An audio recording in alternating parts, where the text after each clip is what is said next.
ಎತ್ಕೊಟ್ಟವ್ರು ನಾವಲ್ಲ, ಅವರು ಸಮುದಾಯಗಳನ್ನೆಲ್ಲ ಎತ್ಕೊಟ್ಟವ್ರು. ಅಂದರೆ ಒಂದೇ ಒಂದು ಉದಾಹರಣೆ, ಈಗ ನೀವು ಅಂಬೇಡ್ಕರ್ ಭವನ ಈಗೇನು ನಾವು ಶಂಕುಸ್ಥಾಪನೆಯನ್ನು ಮಾಡಿದ್ವಲ್ಲ, ಈ ಅಂಬೇಡ್ಕರ್ ಭವನ ಸ್ಥಳದಲ್ಲಿ ಮುಸ್ಲಿಂ ಅವ್ರನ್ನೆಲ್ಲ ಕರೆದು ಟಿಪ್ಪು ಭವನ ಮಾಡ್ತೀನಿ, ನೀವೊಂದು ಅರ್ಜಿ ಕೊಡ್ರಿ, ಆಮೇಲೆ ಕುರುಬರನ್ನ ಕರೆದು ಕನಕ ಭವನ ಮಾಡ್ತೀವಿ, ಒಕ್ಕಲಿಗರನ್ನ ಕರೆದು ಕೆಂಪೇಗೌಡ ಭವನ ಮಾಡ್ತೀವಿ, ಅದೆಲ್ಲ ಎಲ್ರಿಗೂ ಜಗಜ್ಜಾಹೀರು. ಇದು ನಾನು ಯಾವತ್ತೂ ಕೂಡ ನನಗೆ ಅದು ಅಭ್ಯಾಸನೂ ಇಲ್ಲ, ನಾನು ಅದನ್ನು ಮಾಡೋದು ಇಲ್ಲ.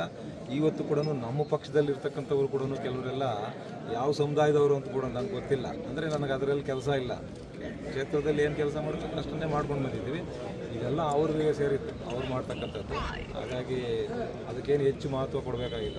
ಇದು ಈಗಲೂ ಕೂಡ ಅದನ್ನೆಲ್ಲ ಮಾಡ್ತಾ ಇರ್ತಕ್ಕಂಥದ್ದು ಅವರೇ, ಮಾನೀಯರು. DCC ಬ್ಯಾಂಕನ್ನು ಯುವ ಸಬಲೀಕರಣಕ್ಕೆ ಏನೋ ನೀವು ತಗೊಂಡಿದ್ದೀರಾ, 2,82,82,00,000. ಇದು ಹಿಂದೆ ಹುನ್ನಾರ ಇರ್ಬೋದು, ಇದನ್ನು ಮುಂದೆ ಏನು ಮಾಡ್ತಾರೋ ಅನ್ನುವಂಥ ಆತಂಕ ನಮಗಿದೆ ಅಷ್ಟೇ. ಅಷ್ಟು ಬಿಟ್ಟರೆ ಬೇರೆ ಏನಿಲ್ಲ. ಉದಾಹರಣೆ ತೋರಿಸ್ಬೇಕಲ್ಲ. ನಾವು ಎಲ್ಲಿ ನಾನೇ ಹೇಳ್ತಾ ಇದ್ದೀನಲ್ಲ, ನೀವು 500 ಅಲ್ಲ, 1000 ಅಲ್ಲ, 5,000 ಕೋಟಿ ತಂದು ಅಭಿವೃದ್ಧಿ ಮಾಡಿ, ನಮ್ದು ಯಾರ್ದು ತಕರಾರಿಲ್ಲ.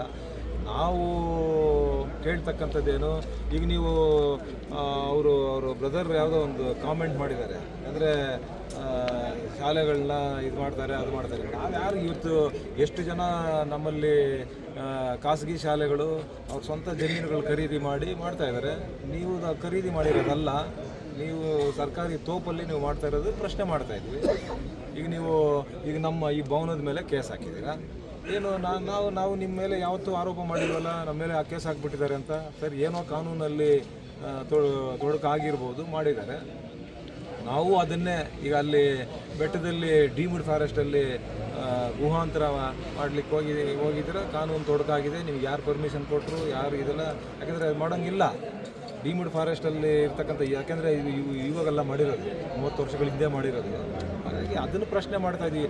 ನಿಮ್ಮ ಅಭಿವೃದ್ಧಿಗಳಿಗೆ ನಾವೆಲ್ಲೂ ಕೂಡ ಯಾವತ್ತೂ ಮಾಡೋಕ್ಕಾಗಲಿಲ್ಲ. ಎಲ್ಲ ಈಗ ಅವರೇ ಹೇಳಿದಾರಲ್ಲಪ್ಪ, ಅವರೇ ಹೇಳಿದ್ದಾರೆ 2001ರಲ್ಲೋ 2ರಲ್ಲೋ ಈ ಟೀಚರ್ಸ್ಗೆಲ್ಲ ಸೇಲ್ ಮಾಡಿದ್ದಾರೆ. ಅವರೇ ಹೇಳಿದಾರಲ್ಲ, ತಪ್ಪಾಗ್ಬಿಟ್ಟಿದೆ, ಆಲ್ಟರ್ನೇಟ್ ನಾವು ಬದಲಿ ಬೇರೆ ಜಮೀನು ಕೊಡ್ತೀವಿ ಅಂತೆಲ್ಲ ಕೇಳಿದ್ದಾರೆ. ಎಲ್ಲ ಆಗಿದೆಯಲ್ಲ, ಇನ್ನೇನು ಬೇಕಾಗಿದೆ ಹೇಳೋ? ಎಲ್ಲ ತಪ್ಪುಗಳು ಮಾಡಿ ಯಾಕೆ ಇವ್ರ ಬಗ್ಗೆ ಮಾತಾಡ್ತೀವಿ? ಎಲ್ಲ ಅನೇಕ ತಪ್ಪುಗಳಿದೆ. ಆಯಿತು, ಯಾವತ್ತೋ ಒಂದು ದಿವಸ ಸಿಗುತ್ತೆ, ನ್ಯಾಯ ಸಿಗುತ್ತೆ.